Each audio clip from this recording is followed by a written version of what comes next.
الذی خلق۔ اور سب سے پہلی آیت اللہ تبارک و تعالیٰ نے نبی اکرم صلی اللہ علیہ وسلم پر نازل فرمایا تو وہ ہے اقرا، یعنی پڑھ۔ یہ نہیں کہا کہ آپ ان پڑھ رہے ہیں، یہ نہیں کہا کہ آپ یہ تعلیم حاصل نہ کریں، وہ تعلیم حاصل نہ کریں۔ تعلیم کے لیے پڑھنے کا حکم آیا ہے۔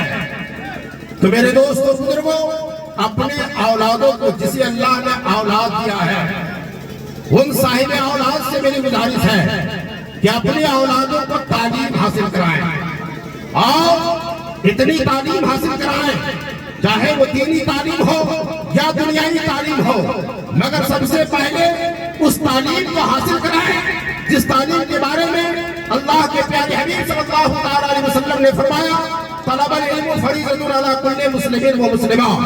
علم دین کا حاصل کرنا ہر مرد اور عورت پر فرض ہے۔ اس تعلیم کو حاصل کریں اور اپنے اولادوں کو حاصل کروائیں، کیونکہ جب انسان اس تعلیم سے آراستہ ہو جاتا ہے تو یقیناً وہ انسان کو یہ معلوم ہو جاتا ہے کہ والدین کے ساتھ کیسے حسن سلوک کیا جائے گا، معاشرے کے ساتھ کیسے پیش ہویا جائے گا، اپنے خاندان والوں کے ساتھ کیسے ہم حسن سلوک کریں گے، اپنے سماج والوں کے ساتھ کیسے ہم پیش ہوں گے، اپنے گھر والوں کے ساتھ کیسے ہم گفتگو کریں گے، اور ہم کیسے معاشرے میں زندگی گزاریں گے، اس کی ساری معلومات اس وقت ہو سکتی ہے۔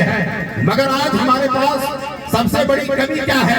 میں آپ کو ایک بات بتانا چاہتا ہوں کہ آج ہم اپنے اولادوں کو اس عمر میں تعلیم حاصل کرواتے ہیں، اور خاص کر کے دینی تعلیم جب بچے کے ذہن اور اس کا میموری قبول کرنے کا قابل نہیں رہتا ہے اس وقت۔ میرے دوست اور بزرگوں، آپ پڑھے لکھے طبقہ ہیں، آپ خود سمجھ سکتے ہیں جب بچے کا ذہن خالی ہوتا ہے اس وقت اگر کوئی تعلیم ہم اسے دیں گے تو اس کا ذہن قبول کرے گا، اور جب اس کے ذہن دنیائی خرافات میں بھر جائے گا اس کے بعد ہم اسے تعلیم دیں گے تو اس کا ذہن قبول نہیں کرے گا۔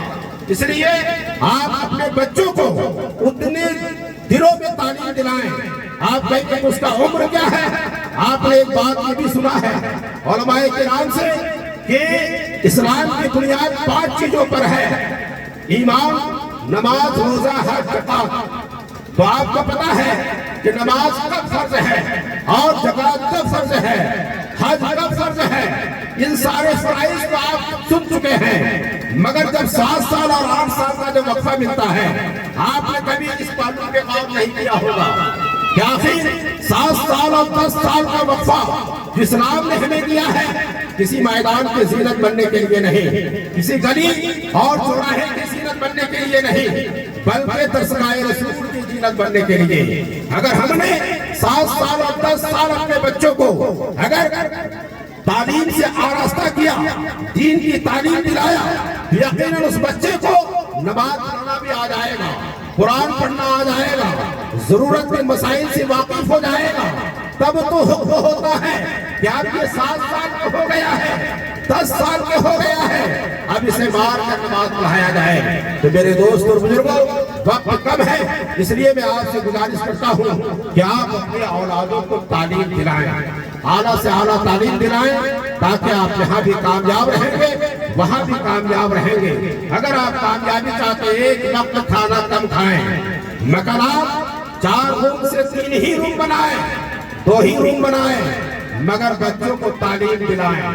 تعلیم بہت بڑی بات ہے۔ جس انسان نے اگر تعلیم حاصل نہیں کیا ہے یقیناً اس انسان اندھیرے گھر میں ہے۔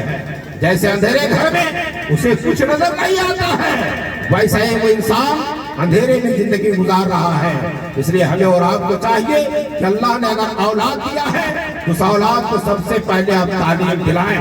تعلیم اگر آپ نے حاصل کر لیا ہے ہر مقام پہ آپ کامیاب ہوتے ہوئے نظر آئیں گے۔ آج کون کہتا ہے کہ ہمیں نوکری نہیں ملتی یا کسی جگہ پر ہمیں کامیابی نہیں ملتی، ہم اس لائق ہوئے ہی نہیں ہیں۔ اگر ہم نے اس لائق ہو جائیں گے یقیناً ہر مقام پہ ہمیں ڈگری ملے گی اور نوکری ملے گی۔ شرط یہ ہے کہ اس دائرے پہ آپ کو آ رہا ہوگا اور اتنی اعلیٰ تعلیم بھی آپ کو حاصل کرنا ہوگا۔ اس لیے میں آپ سے گزارش کرتا ہوں کہ آپ دینی تعلیم، دنیائی تعلیم، ہر تعلیم سے اپنے اولادوں کو آراستہ کرنے کی کوشش کریں.